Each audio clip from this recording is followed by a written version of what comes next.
Welcome to History Conspiracy Podcast, where we provide the audio and you decide whether it's history or conspiracy.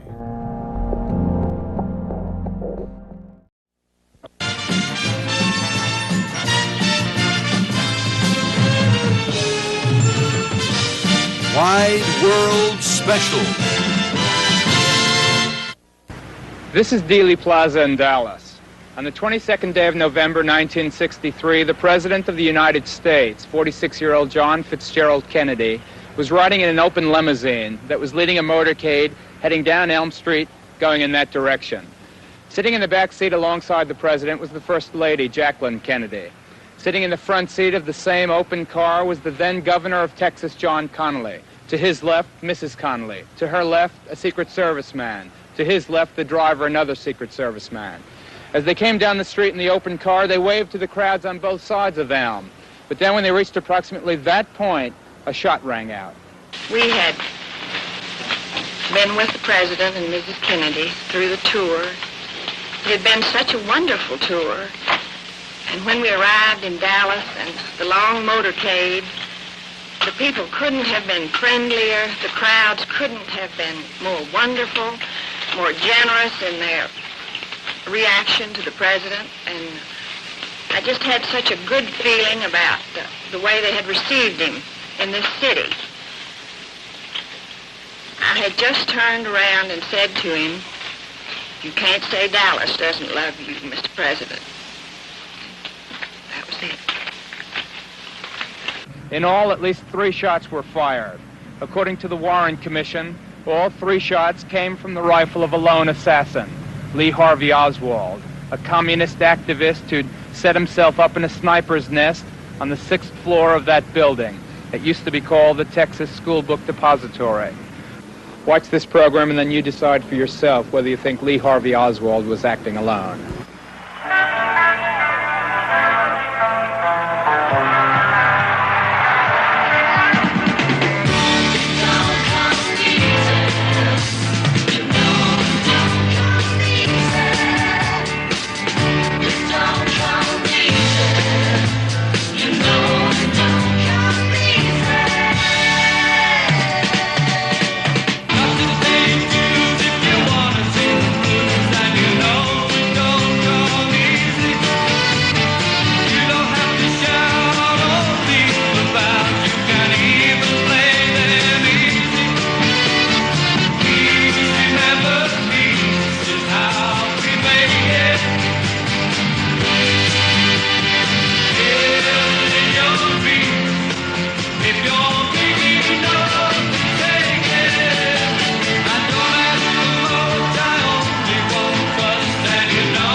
Good Night America, a second-generation TV news magazine. Tonight we devote our entire show to a discussion of the assassination of President John F. Kennedy, an historic event which shook the nation 11 years ago that still causes heated debate today. With our guest, Malcolm Kilduff, Assistant Press Secretary to the White House under President Kennedy, former Senator Ralph Yarborough, who rode in a Dallas motorcade 1 car behind the President, Jim Bishop, syndicated columnist and author of The Day Kennedy Was Shot, Mark Lane, attorney, writer, and critic of the Warren Commission report, Dr. Josiah Thompson, former member of the Time Life research team that conducted its own inquiry into the assassination, and Dick Gregory, comedian and activist who has aroused new interest in the controversies surrounding that day in Dallas. I'm Don Imus, and now, ladies and gentlemen, please welcome the anchorman of Good Night America, Geraldo Rivera.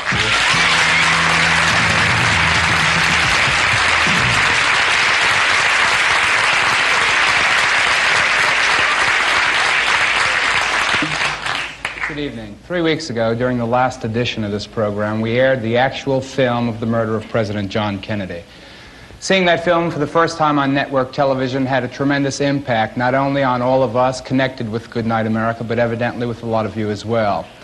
Over the last 3 weeks, we've had thousands of letters and phone calls from people all across the country, people who wanted to know more about the assassination, people like us who wanted to know if it were more than we were told it was. Tonight we're devoting the entire program to a comprehensive review of the findings of the Warren Commission. During the course of this evening, we're going to be speaking both with people who support and to oppose its conclusions. We start at the horrible centerpiece of this 11-and-a-half-year-old controversy, the tape of our last program, and the film of the execution of the President of the United States. I'm telling you right straight out that if you are at all sensitive, if you're at all queasy, then don't watch this film. Just put on the late-night movie, because this is very heavy. It's the film shot by the Dallas dress manufacturer Abraham Zapruder, and it's the execution of President Kennedy. And Bob and Dick, would you please narrate what we're seeing as we show this film? This is commercial footage leading into Dealey Plaza. This is the car on Main Street. So this film was taken by actual newsmen. This was spliced together with the Abraham Zapruder film. Yes. All right, so this is the beginning of the motorcade. Okay, what you're seeing now is in slow motion so that you can grasp what is happening. This is a film taken by Marie Muchmore that leads into the Zapruder film. It's for time continuity. The president is waving to the crowd here. And Jacqueline Kennedy, of course, is sitting alongside him in the open car. Right. This is from Orville Nix's film. This is originally 8mm footage, and they're heading now toward Elm Street. They're on Houston Street now. They're going to make a left-hand turn. It's on the corner where they're going to make the turn there that the book depository was. Now, this is the Zapruder film. Okay, so the cars are coming along now into Dealey Plaza? Yes, these are the lead motorcycles of the motorcade. All right, now with the President and Mrs. Kennedy is also Governor Connolly. Right. Now, before he goes behind the sign, the president is waving to the crowd. When he comes out from behind the sign, he is shot, then Governor Connolly is shot. He's already been hit. He's already been hit. And now? And at the bottom of the screen, the headshot. That's the shot that blew off his head. It's the most horrifying thing I've ever seen in the movies. Now, the Warren Commission said that all of the shots were fired from behind by Lee Harvey Oswald, a lone assassin, firing at the president. And as you could see, clearly, the head is thrown violently backwards, completely consistent with a shot from the front, right. Now, this is an extreme blow-up of just the president from the film. All right. Coming out behind the sign, he's shot. He's hit from He's hit here. From the front, too. From the front. Now, Jackie doesn't realize what's happened yet. She goes to his aid. And now? He's hit from Again, the violent backward motion. Totally consistent with 80% of the witnesses, which said the shot came from the grassy knoll in front and to the right. It's interesting to note how many people is running towards where most folks thought the shots came from. The head goes backwards in the next film from the other side of the street. Oh, God, that's awful. I still think it's the most upsetting thing I've ever seen. Within an hour after John Kennedy had been so brutally murdered, the Dallas police arrested Lee Harvey Oswald. Henry Wade, the district attorney of Dallas, was satisfied that the case against Oswald was indisputable. The circumstantial evidence was so overwhelming that D.A. Wade could, with great confidence, tell the press, "I've sent men to the electric chair with less evidence." But in the shadows of the basement of the Dallas police headquarters, just 48 hours after Oswald had been arrested, something happened. ABC's Bill Lord was explaining how they were going to transfer Oswald to the Dallas County Jail. If all goes according to schedule today, Oswald will be transferred from the city jail to the county jail, which is across town. And he will be transferred in an elevator. This elevator that shuttles between the 5th floor, which is the city jail, and the basement. And when he gets to the basement, he will be placed in the sheriff's car and driven to the county jail. Can you? Can't tell yet. Hey, officer. Yeah, he's got to be here. There he is. Here he comes. Now the prisoner wearing a smart sweater is changed from his t-shirt.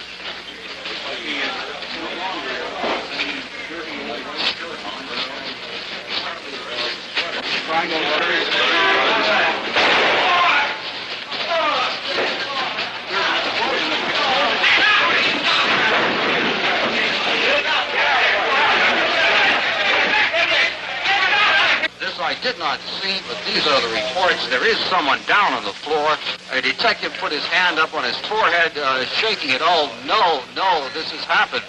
No matter how detailed and ironclad the case was of the people against Lee Harvey Oswald, and then no matter how convincing the official explanation was of what had happened, the prime suspect, the only suspect, had been silenced forever. Oswald had been killed, and he died without ever having confessed his crime. Because of what Jack Ruby did on the 24th of November, the story of President Kennedy's assassination will always be clouded in doubt, uncertain, and suspect. This is a 6.5 millimeter Mannlicher Carcano rifle. It has a 4-power scope, and it's precisely the same type of weapon allegedly used by Lee Harvey Oswald to kill President Kennedy. Oswald sent away for it. He purchased the weapon that killed the president for $21.45. More on the story of this rifle, and on the killing of the killer when we come back. Josiah Thompson is a professor of philosophy at Haverford College. In 1966, he worked on the independent time-life inquiry into the circumstances surrounding the death of the president. That research ultimately resulted in a comprehensive and highly technical rebuttal of the Warren Commission report. It's called, as you can see, I hope, 6 Seconds in Dallas. Professor Thompson, welcome. Thank you. After your intensive investigation, what to you is the severest weakness to the Warren Commission findings that Lee Harvey Oswald was the lone assassin? The severest weakness lies at the very center of the Warren Commission case. The Warren Commission concluded that one bullet hit both Governor Connally and President Kennedy simultaneously.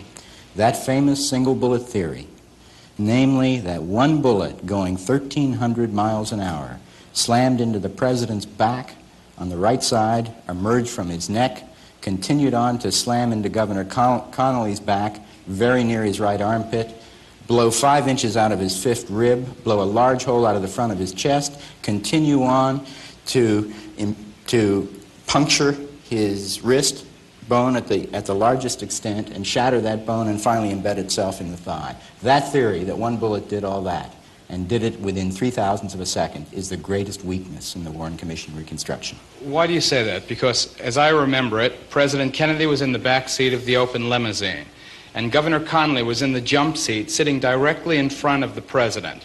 Bullets traveling at 1,300 miles an hour, that much velocity, can easily go through one human and through a second human.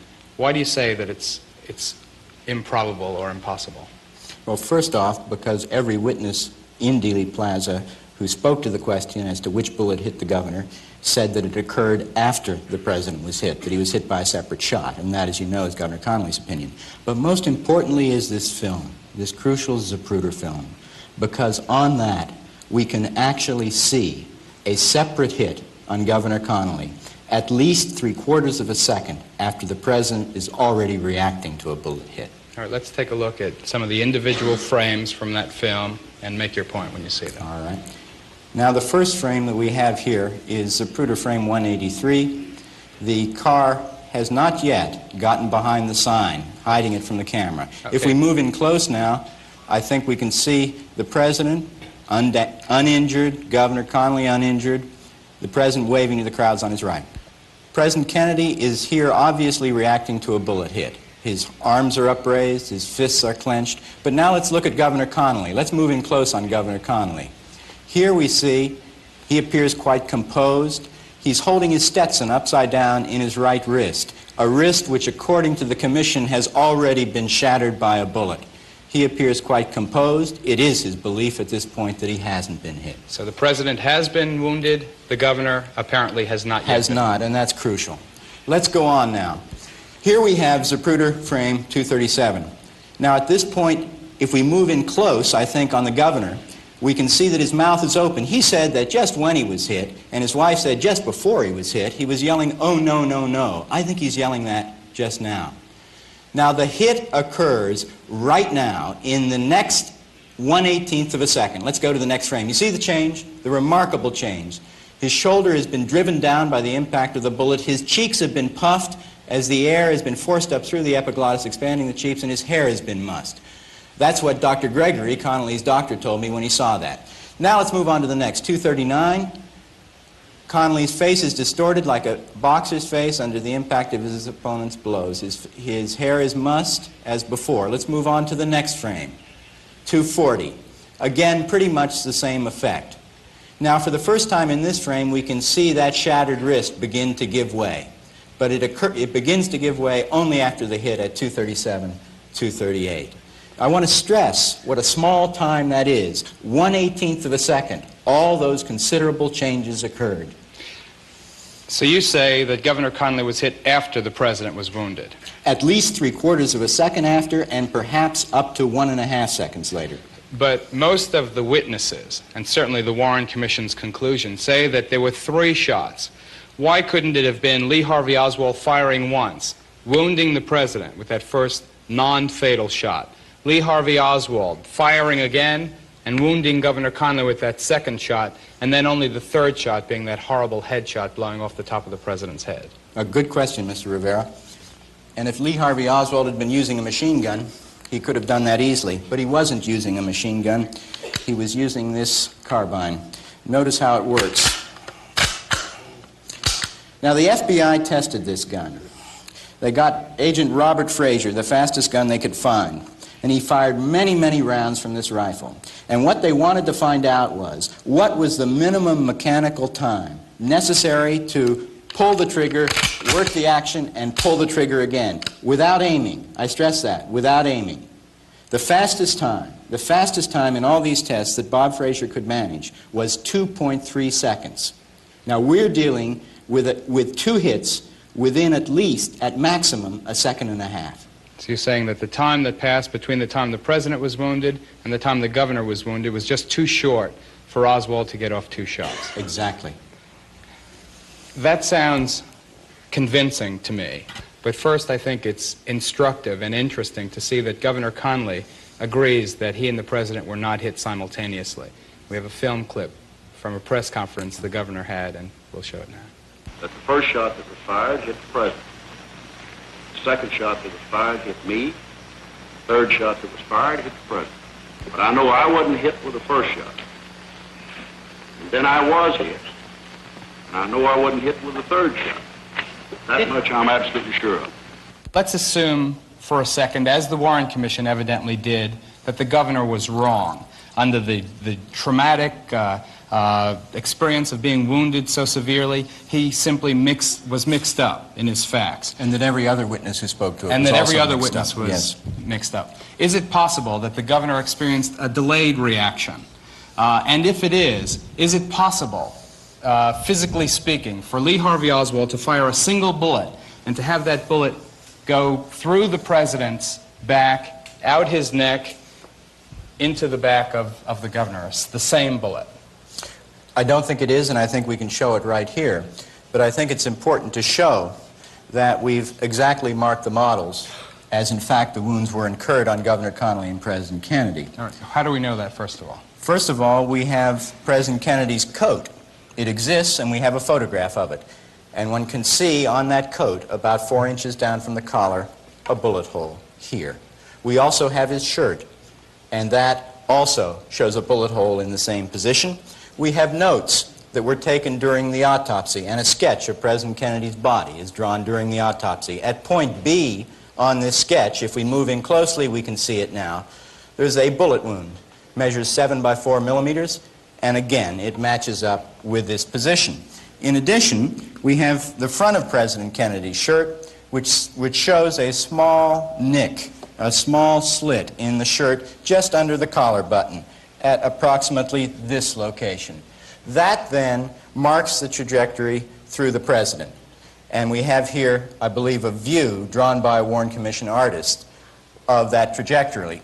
Note, of course, that on the Warren Commission sketch, the wound has been moved to this position. It's moved higher than it appeared initially. Yes, and there's some dispute about that. This seems to me to be the proper location.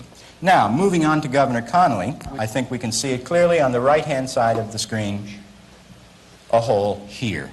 That establishes then the entry point of the bullet, which then emerged about 4 inches under the right nipple of Governor Connally. Okay. Now, draw the trajectories and make your argument.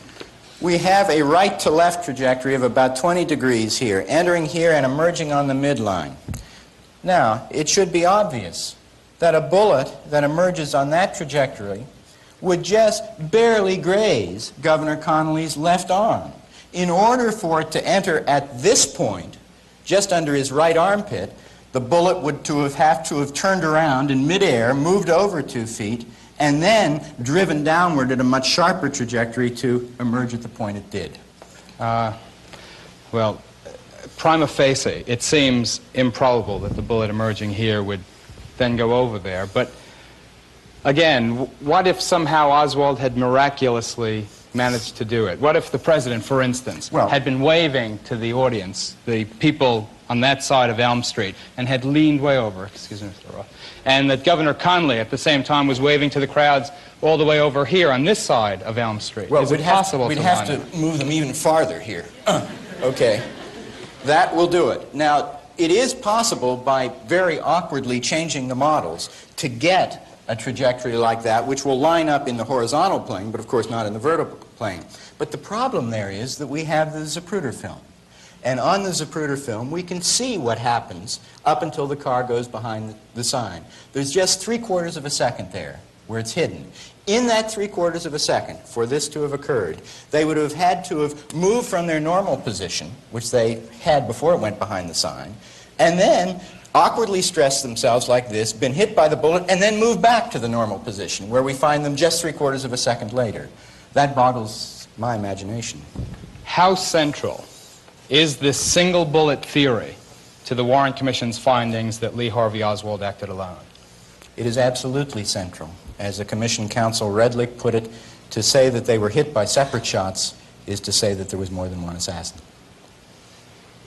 What happened to the bullet that passed through these men? Oh, we have the bullet. We have the bullet. It exists in the National Archives. We even have a photograph here of the bullet. I'd like to show you that bullet. This is the bullet right here. Notice the rifling grooves.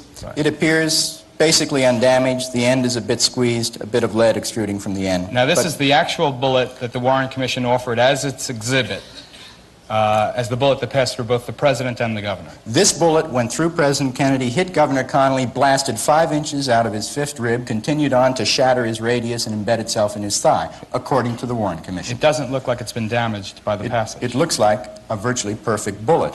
Now, here are 3 bullets. The bullet we just looked at is in the center.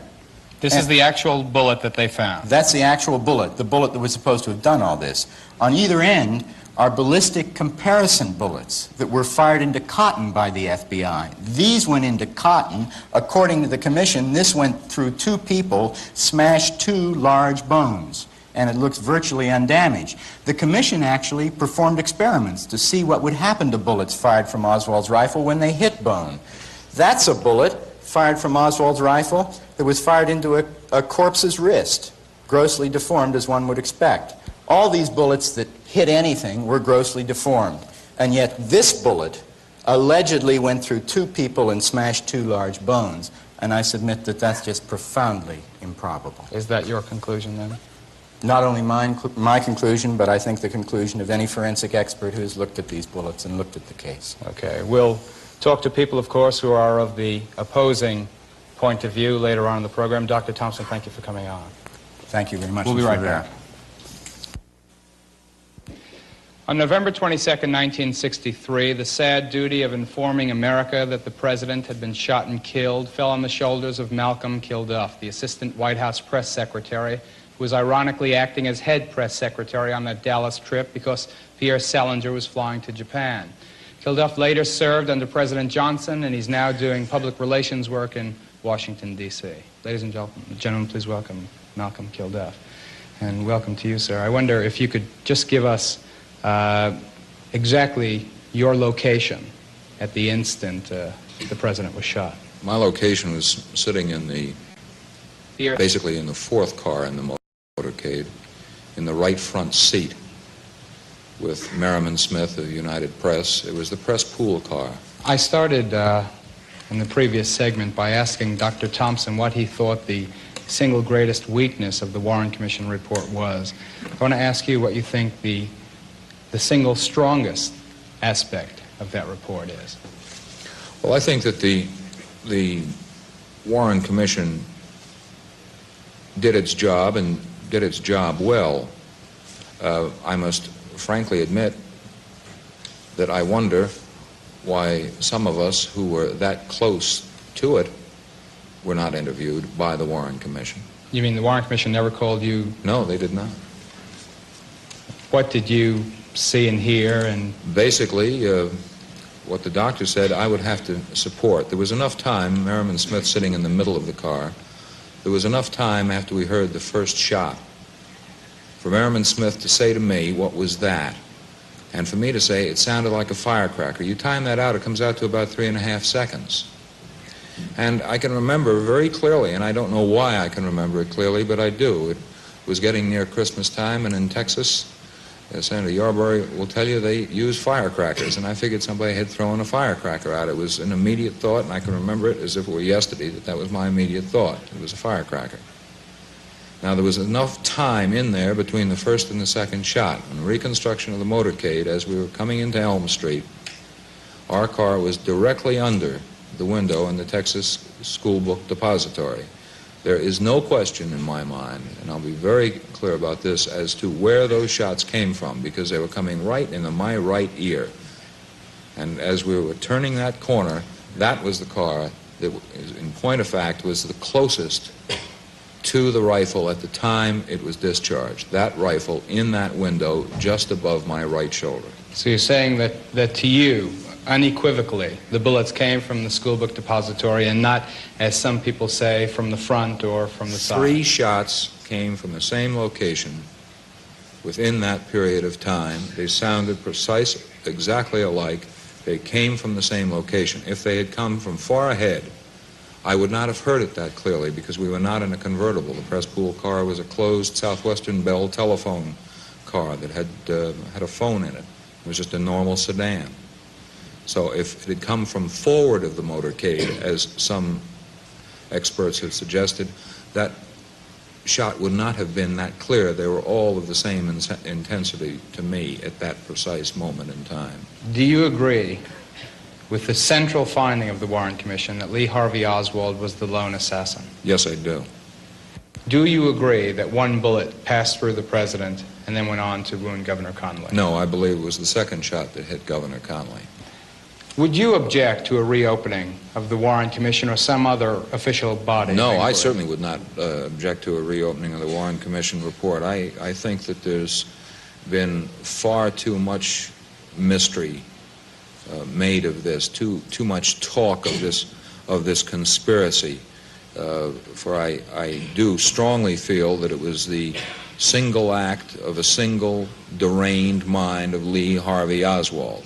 And one of the reasons he got away with it was because he told no one. He didn't brag about it at a local bar or anything else. Because you've got to, yes, because you've got to remember the Secret Service, and having served in the White House for over 3 years, I know this, receive letters every day from cranks. They're going to kill the president. Well, this happens every day, and they get reports, and they look into them every day. He just happened to keep his mouth shut and just went about his business the way he wanted to, and did exactly what he had planned on doing. So although, in summary, although you feel that Lee Harvey Oswald acted alone, you have no objection to a reopening of the inquiry to clear these because I would like to see the doubts laid to rest. Very definitely I'd like to see the doubts laid to rest. With us is one of the prime reasons that we are doubtful now, Mark Lane, who was an early and outspoken critic of the report, a fact which immediately made him famous or infamous, depending on whose point of view you have. Mark, welcome. Thank you. What to you are the most important unanswered questions, and how do you respond to Mr. Kilduff's feeling that because he was there and he heard the shot so clearly that Lee Harvey Oswald was the lone assassin? Well, I think it's a shame that the Warren Commission, which had some 25,000 interviews and re-interviews conducted by the FBI, 1,550 interviews conducted by the United States Secret Service, published 26 volumes of evidence, a massive amount of material locked away in the archives and in the files of the FBI and the CIA. Never questioned this witness. One wonders how they filled up their volumes. I'll give you an example. What they thought more relevant than Mr. Kilduff's testimony was the dental chart showing the condition of Jack Ruby's mother's teeth in 1938, which they published in full in Volume 18, which I suggest would not have been relevant had it been charged that Ruby bit Oswald to death. But I don't know why Mr. Kilduff says they did such a good job. They didn't question 98% of the eye and ear witnesses to the assassination of John Kennedy. I know why they didn't question Mr. Kilduff. Why? Because if he said what he said here, it would prove the Warren Commission report was incorrect. There's not, I think, an adequate job in terms of the doubts which exist in this country, which proliferate in this country, which I believe are held by the majority of people in this country now, more than a decade after the death of President Kennedy. All right, we'll talk more about that when we come back in a minute. Good night, America, how are you?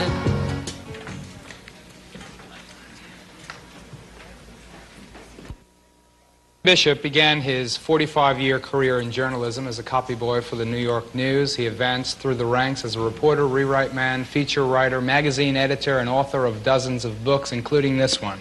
It's called The Day Kennedy Was Shot.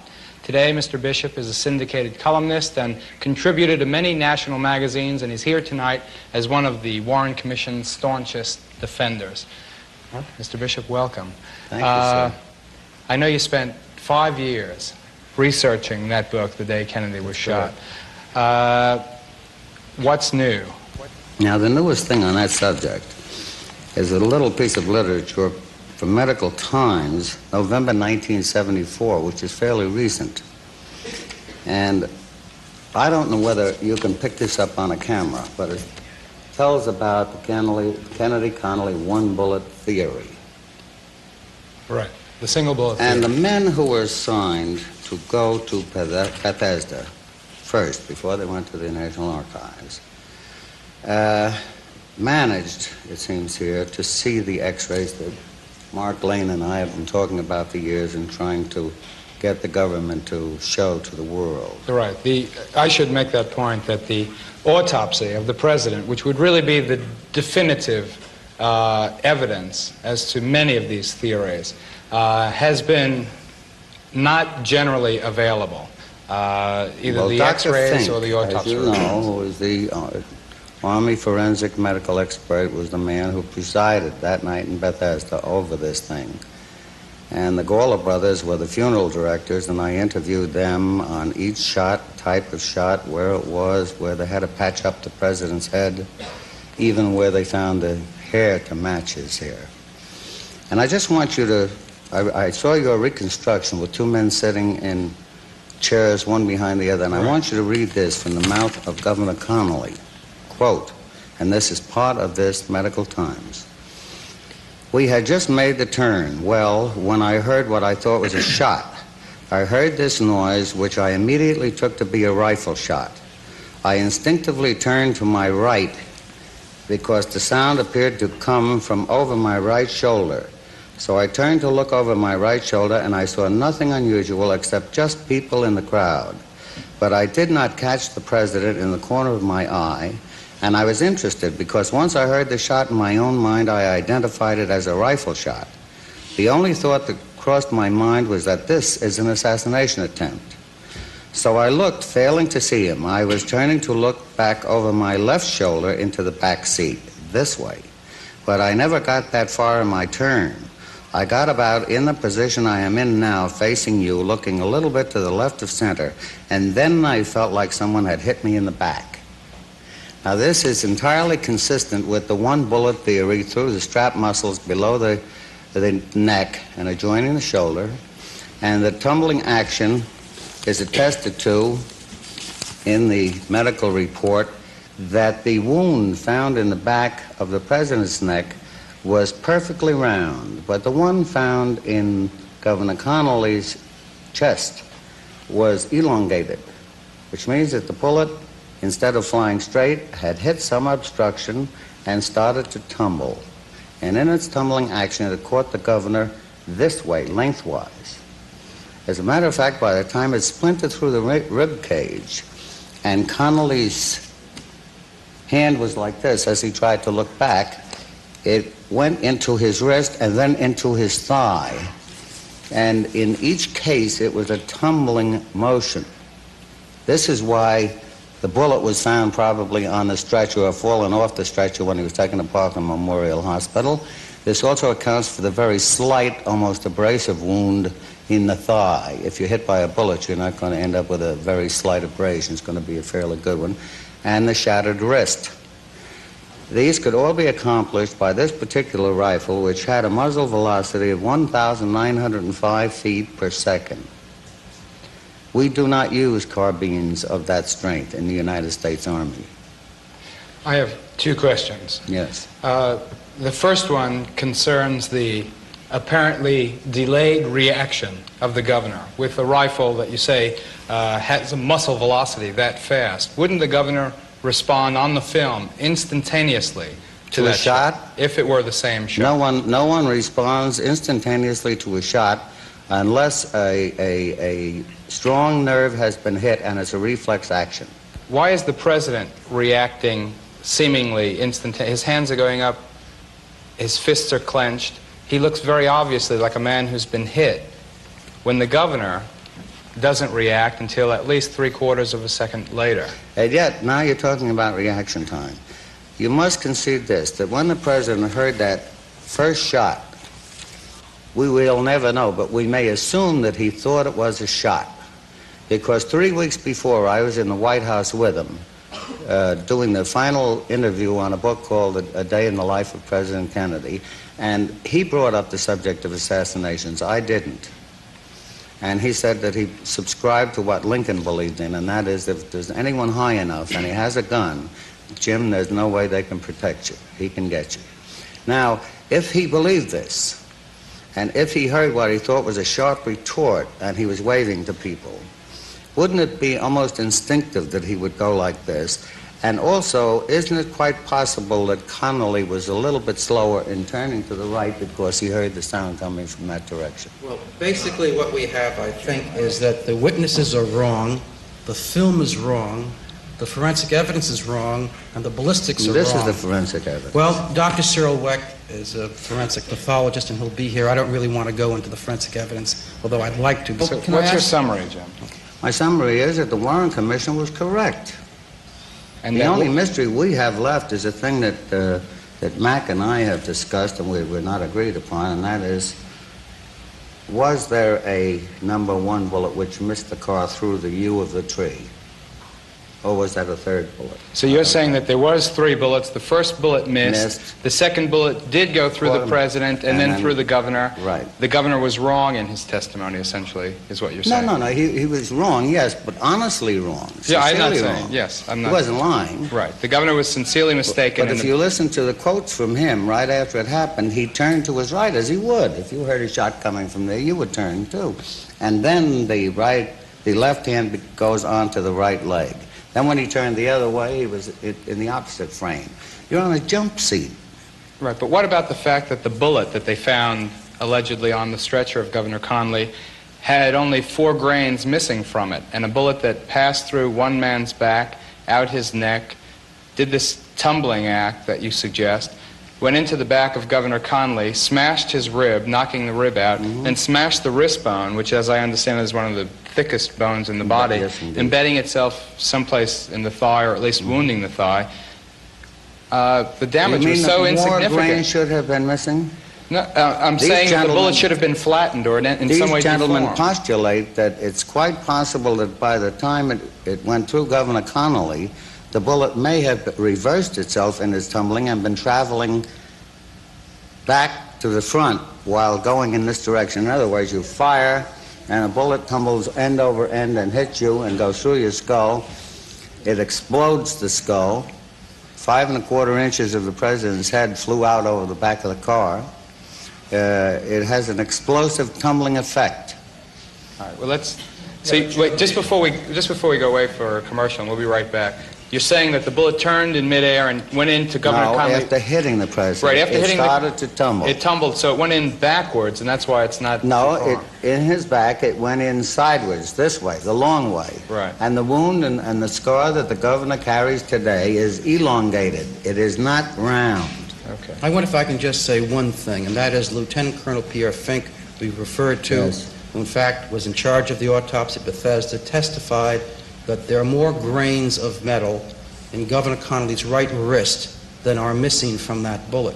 Now, whether it went in backwards or sideways or inside out, when you come to the weight, if there are more grains left in the wrist than are missing from the bullet, that bullet could not have contributed all of those grains.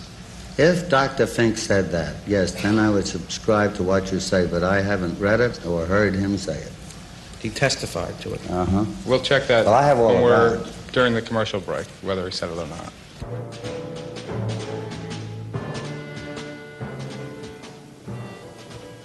As we were leaving, you said that there were more grains of lead found in the governor's wrist than could have come from that bullet, they say. I did said all that Lieutenant damage. Colonel Pierre Fink testified to that. This is Volume 2 of the Warren Commission's evidence, page 382. It's the questioning of Colonel Fink by Arlen Specter, and he is asked, Mr. Specter asks Colonel Fink if he has examined, had an opportunity to examine Commission Exhibit 399, which is that bullet, and he says yes, he has been able to do that this afternoon. And then he's asked if, and could it have been the bullet which inflicted the wound on Governor Connolly's right wrist? Answer by Colonel Fink, no, for the reason that there are too many fragments described in that wrist. This is a report of government-sponsored panel of forensic pathologists, Dr. William H. Corns, Dr. Russell S. Fisher, Dr. Russell H. Morgan, radiologist, and Dr. Alan R. Moritz, National Archives, Washington, D.C., 1968. And they say that... And they all agree, even though they will not identify which ones of them were opposed to the Warren Commission theory, they admit at the start that some of them were opposed to it and didn't agree with it. But now, they are in unanimous agreement that there were 3 bullets. One somehow missed the car, one hit the president and the governor, and one killed the president. And this is November 1974. It does, however, in this Volume 2 of the Warren Commission report, seem to indicate that Lieutenant Colonel Fink does not feel that the bullet 399 was the bullet that fractured the wrist. Of course, he could be mistaken, as could many, many other people. That's why we're here, is because it's very difficult to believe any thesis all the way. I found it difficult myself to write the book because, as I told you, I could have gone wild, talked of conspirators, and made, I think, perhaps a better selling book out of it. Do you have any objections personally to a reopening of the inquiry? None whatever. None whatever. I think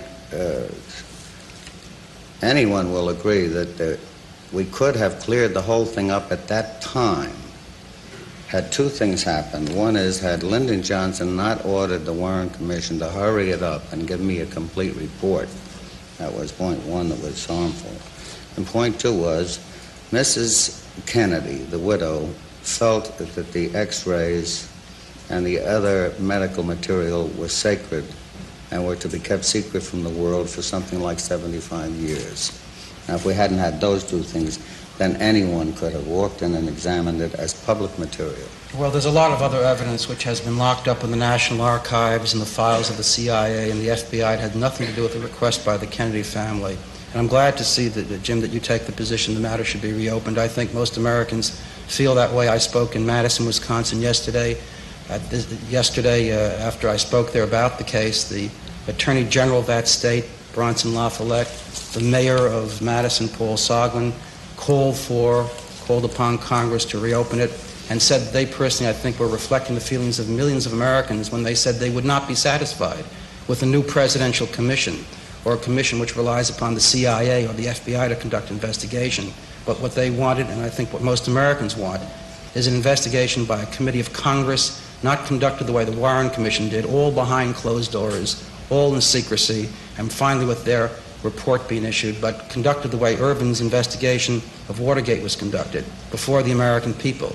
This was, after all, something which affected the lives of every person who lived on this planet, and today, 11 years later, because of the actions of the federal government and the federal police, the American people still don't know why John Kennedy was killed or who killed him. And I think this matter remains on the agenda until we get those answers. We have to go to a commercial now.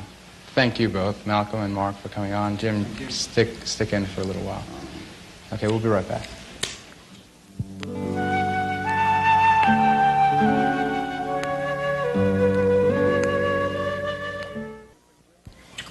We've been joined by Dr. Cyril Wecht, who's a certified forensic pathologist. He's the coroner of the city of Pittsburgh and Allegheny County. In addition to that, he's also a professor of law and pathology. He's formerly the president of the American College of Legal Medicine, and he's now the director of the Institute of Forensic Scientists. He's one of a handful of physicists, or physicians, I should say, who've actually seen the autopsy photographs and x-rays of the late president. Welcome, Dr. Wecht. Now, thank you. Before I get into the questioning, I want to make one thing clear before we go on. It's the question of the single bullet theory. Briefly, to summarize, if the president and Governor Conley were wounded by two separate bullets, that leads to the conclusion that there were two assassins because of the difficulty in operating that rifle. If in fact they were hit by the same bullet, by a single bullet, that leads great weight to the Warren Commission's finding that Lee Harvey Oswald acted alone. I'm not going to ask you about that yet, but we'll get to that. First of all, to establish your credentials, if any establishment is necessary other than reading your resume, how many autopsies have you performed?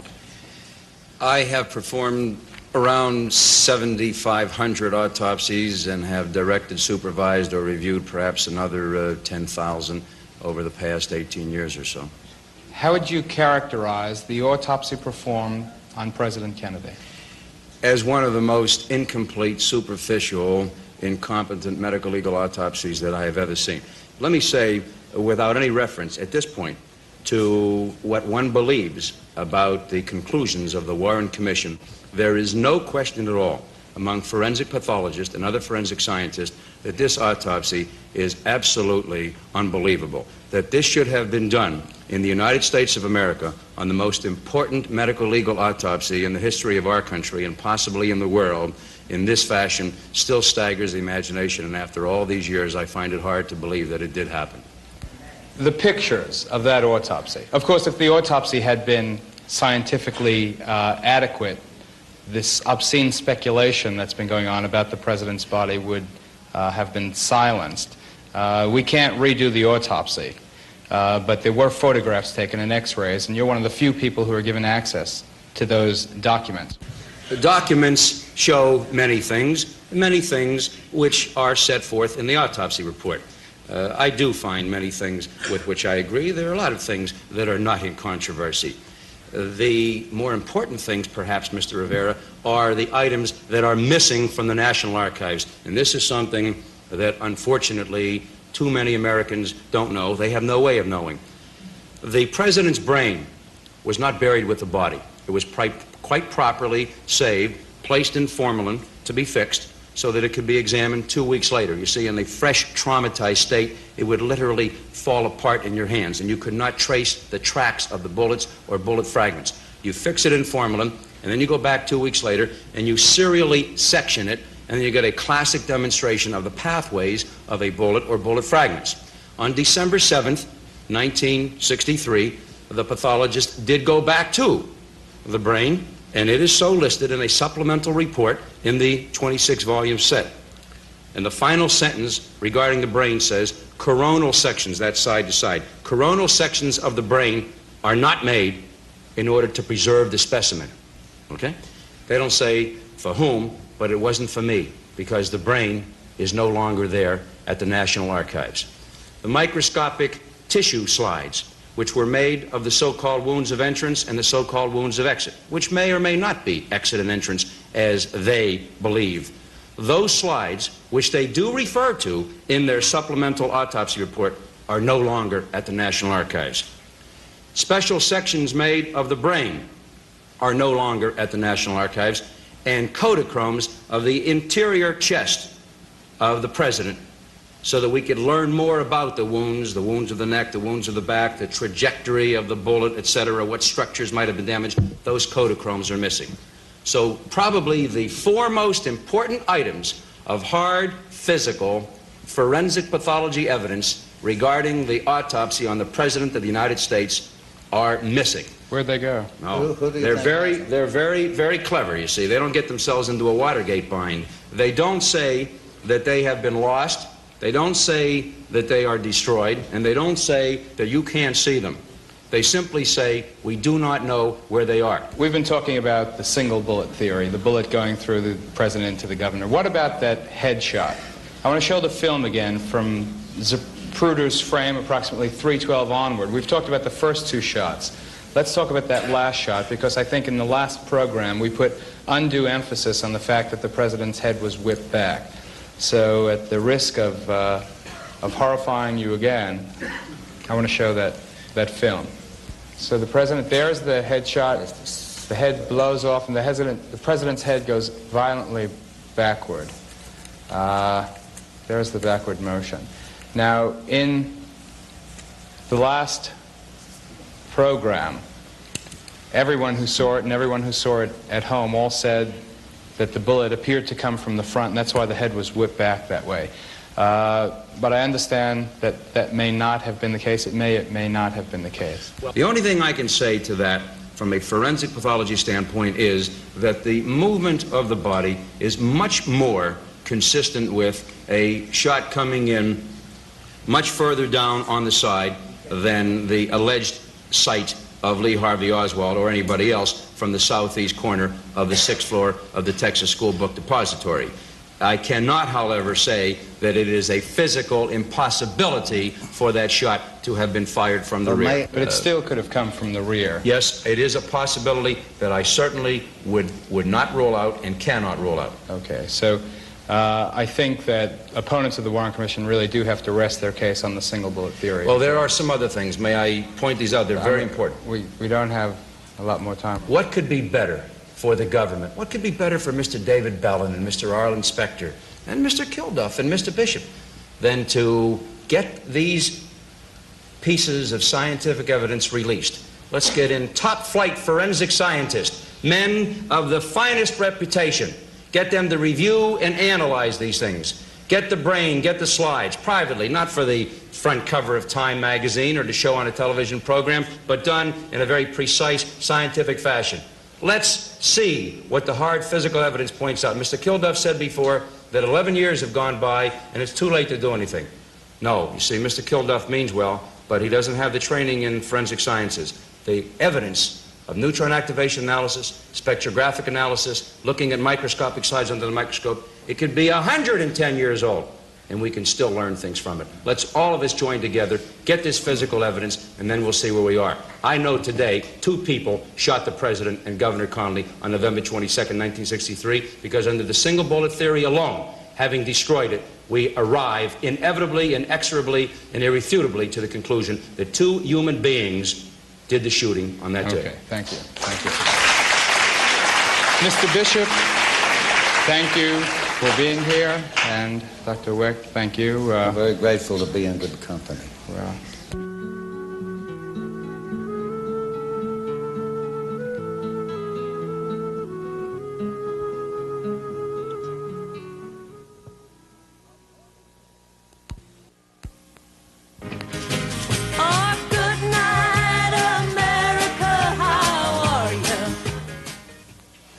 After nearly 14 years in the United States Senate, Ralph Yarborough is currently practicing law in his home state of Texas. On that fatal day in Dallas, Senator Yarborough was in the car with the Johnsons, following right behind President Kennedy's car. And he's here with us tonight to give us an eyewitness account, perhaps the best eyewitness account of what happened. It wasn't in the immediate car behind the president. There was a Secret Service car between the president's car and the Johnson car. And we had proceeded westward on Main Street. and between very tall buildings, enthusiastic crowds on each side. I would look up in the high-rise buildings, some of the same enthusiasm, but some of the looks in the high-rise buildings were definitely hostile. And I began to worry before we got to the end of Main Street, out past the courthouse, thought of how easy it'd be for some kook or nut to drop a flower pot in the president's car with the president, Miss Kennedy. So when we got to the end of Main Street, past the courthouse with the open green sward before us leading down to the underpass, I felt a great sigh of relief. But then we turned northward on Houston and went a block, and then you had to do almost a U-turn to get around on Elm, and everything slowed up. And as we started down Elm Street at a very, very slow pace, I heard a rifle shot. And then after 3 seconds measured this way rather than by a clock, 1, 2, 3, there was a second blast. And then about 1 and 1.5 to 2, a third blast. Well, with the first blast, the immediate thought that went through my mind, that's a rifle shot. Well, I've hunted a lot all my life, and in the infantry with the 97th Infantry Division in World War II, I qualified with carbines, rifles, pistols, bazookas, and machine guns. I've fired guns a lot. After the first shot, though, I was puzzled. Now, I didn't consciously think this out. An emergency like that, you don't have time to stop and think. Thoughts take over. The thoughts from past recollection recorded or past experiences in life take over with the brain. You just don't have time in 2 or 3 seconds to sit there and reason things out. Thoughts took over. They ran through my mind. That's a rifle shot. Why are we stopping? Why is this slowed up? What's happened here? And then I smelled gunpowder, and I thought, well, could I be mistaken about that being a rifle shot? Because normally if you're firing a rifle, you don't smell gunpowder unless you're shooting something upwind and it blows it back in your face. And I didn't understand smelling gunpowder.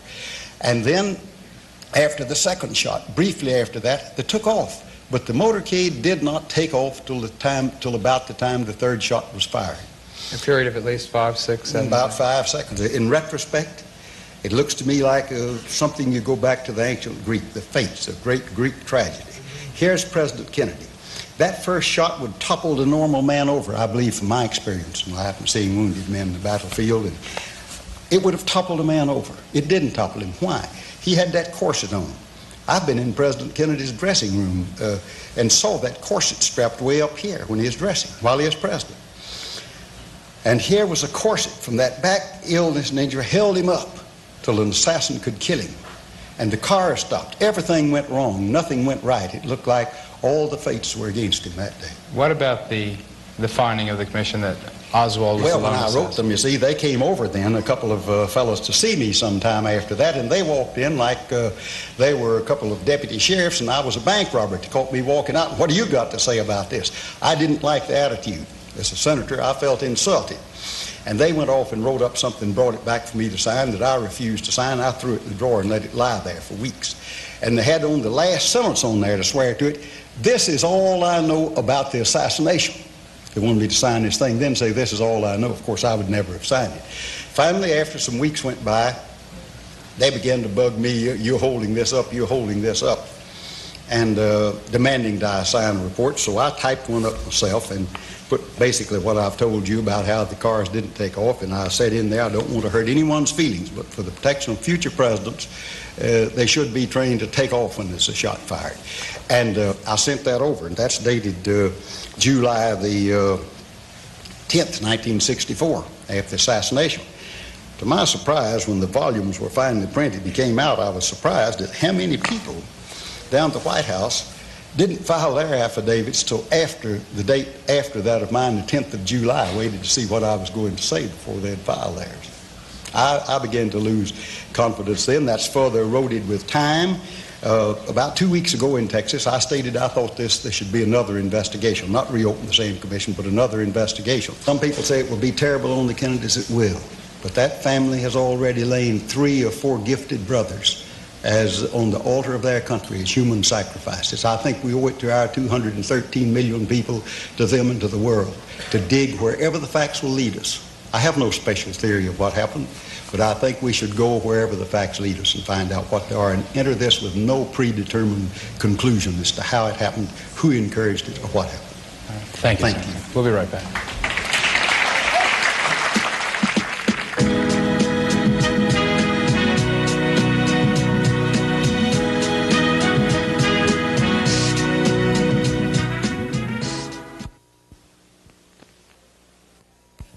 just singing good night America, how are you?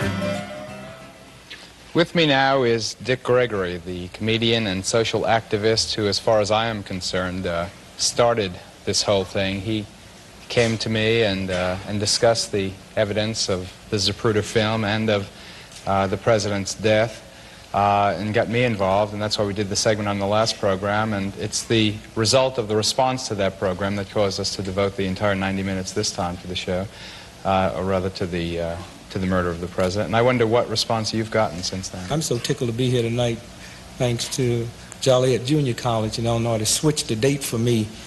I think, after looking at this show tonight, that any investigation that's held, it is almost a must that the whole taping of this show tonight, if they have to subpoena it, should be brought in. I'll give it to them voluntarily. The reaction has just been unbelievable. The tremendous amount of people that was able to see with their own eyes. To sit and talk and discuss is one thing.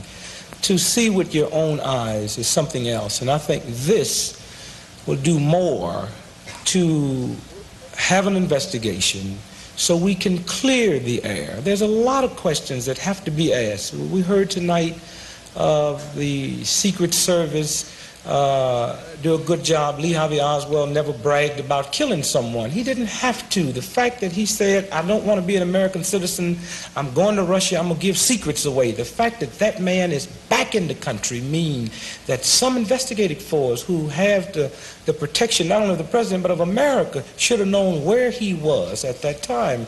And I think what's beginning to come out now, and I think, you know, the people that was able to see the first show and the ones that was able to see this show now, regardless to what side of the fence you're on, will be able to say there's a lot that's been left to the imagination that something could have happened wrong. Let's solve it. You know, we talk about valuable documents that's stored away for 25 years. The president is bigger than his family. He's bigger than his wife. He's bigger than his kids. He was our president. And anything happened negatively to affect that president affects all Americans. There were many people that committed suicide, many people that had heart attacks. And if any information that would throw any light on what happened, be it negative or positive, should be released. And I would hope that this show and shows like this and the news media, I think the salvation of this country today lies with the news media going in saying, we're going to ask some hardcore questions. We're going to do some hardcore investigation. And to the extent where the Congress, where people in power making position is going to have to scream out for the type of investigation that we're going to need. I know that at the end of your college lectures, you have kind of a rap session with the audience and you ask them what they think about what they've seen and heard. I think that that would certainly be a valid exercise here tonight, and I wish you would lead the questioning. Sure. A pleasure. There we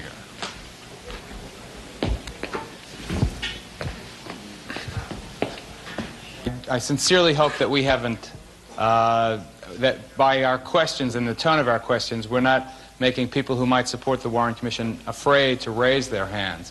I want to know how many people here feel that Lee Harvey Oswald, and please answer honestly, was the lone assassin? Okay. Three people. How many people feel that Lee Harvey Oswald was acting in concert with at least one other person? Okay. How many people feel that Lee Harvey Oswald was a participant in a grand conspiracy, grand only in its scope and dimension? Does anyone here feel that he wasn't involved? One.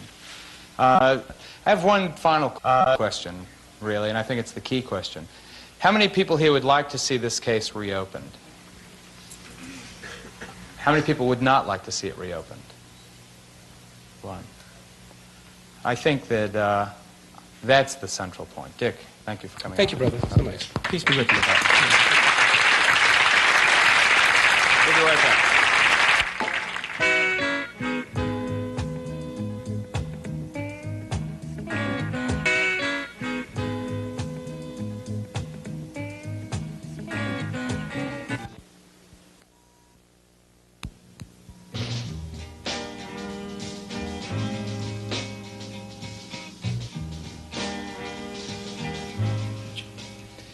In studying the circumstances surrounding the death of President Kennedy, the phrase, "if only," frequently comes to mind. If only they hadn't taken that trip to Dallas. If only their motorcade had avoided Dealey Plaza. If only the assassin's aim had betrayed him at the moment of murder. If only, if only. It's a phrase born of frustration that also applies to what happened after Kennedy was killed. If only the doctors at Parkland Hospital in Dallas had been permitted the time to perform a proper autopsy. If only Jack Ruby had spared Lee Oswald. If only Oswald had confessed. If only the Warren Commission didn't appear to be just a well-motivated attempt to close the terrible wound the nation had suffered. I think that by now time has healed that wound. Long ago we passed the point where the truth might have been too unbearable. Now it's just the absence of truth that bothers us. Rational men and women are raising reasonable questions. With all due respect to the honorable members of the Warren Commission and their hard-working staff, I submit that their carefully manicured account of what happened on the 22nd day of November 1963 just doesn't hold up under the test of time. If Lee Harvey Oswald was one of the trigger men, then the physical evidence suggests that he wasn't the only one. To pretend any longer that we're satisfied with the official version of history is to compound the cruel loss we suffered when John Kennedy was killed. A high-level, nonpartisan, objective congressional inquiry weighing every shred of relevant evidence is the only way we can finally and honorably let John Kennedy rest in peace. Peace to you all. Good night.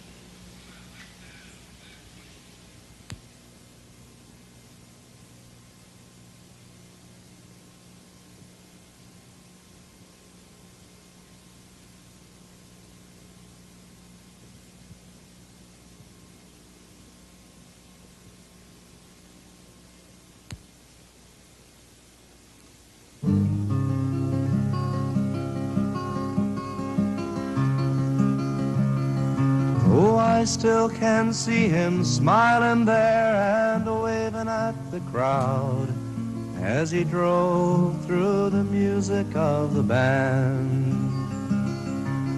and never even knowing no more time would be allowed, not for the president and not for the man. That was the president and that was the man.